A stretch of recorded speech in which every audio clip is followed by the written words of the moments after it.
Guys আসসালামু আলাইকুম, চানিয়া ব্লগে সবাইকে স্বাগত। আমার শুরু করছে নতুন একটি ভিডিও নিয়ে। আর এই তো এদিকে সকালে ঘুম থেকে উঠে পড়েছি, আর এদিকে সব বিছনা টিছনা সব কিছু গুছিয়ে নিয়েছি। ঘরটা ঝাড়ু টাড়ু দিয়ে সব কিছু গুছিয়ে টুছিয়ে নিয়ে এদিকে রান্নার জন্য ব্যস্ত হয়ে পড়েছি। যেগুলো কাপড় চোপড় রাত্রে ধোয়া হয়েছে শুকাতে যাবো ছাদে। আর এদিকে সকালের নাস্তা তৈরি করছে, এদিকে আলু ভাজি, আর এদিকে রুটি বানাবো, আর আলু ভাজি আর ডিম ভাজবো। এদিকে আমি আবার ভাজিটা বসিয়ে দিয়ে তারপরে যাবো হলাম কাপড়গুলো শুকাই দিতে। সবাই সাথেই থাকবেন। ভাজি রুটি আর ভাজার মধ্যে পেস্টটা ভেজে নিচ্ছি, আর আলুগুলো দিয়ে দেবো।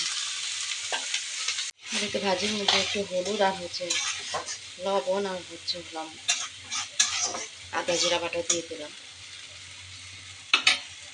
এখন ঢেকে দেবো। এই যে ভাজিটা ফ্রাই হয়ে এসেছে, আর এদিকে আমি কেটলির মধ্যে পানি গরম দিয়েছি, আর দিচ্ছি যে আটা, আর এদিকে আমি রুটি বানাবো আটা নেব। ভাজিটাও হয়ে গিয়েছে, আর এদিকে আমি আটাগুলো যে মাখিয়ে নিচ্ছি গরম পানি দিয়ে।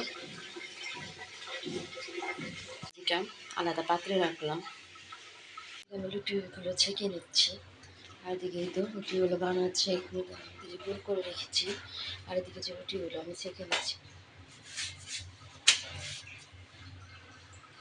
এদিকে রুটি বানানো শেষ, আর এই যে রুটি বানানো শেষ। আর এদিকে আমার জন্য তেল দিয়ে রুটি ভেজে নিয়েছে, আর এদিকে ডিম পোস্ট করছে।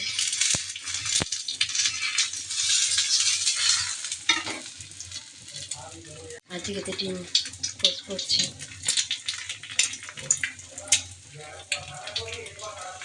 এদিকে আপনাদের ভাইয়ের জন্য খাবার রেডি করে রয়েছি।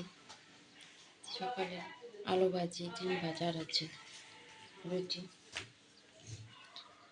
সবাই সুস্থ থাকবেন, ভালো থাকবেন। সবাই সানিয়া ব্লগের পাশে থাকবেন, চ্যানেল সাবস্ক্রাইব করবেন, লাইক করবেন, কমেন্ট করবেন, শেয়ার করবেন, আর আমাদেরকে সাপোর্ট করবেন। আল্লাহ হাফেজ।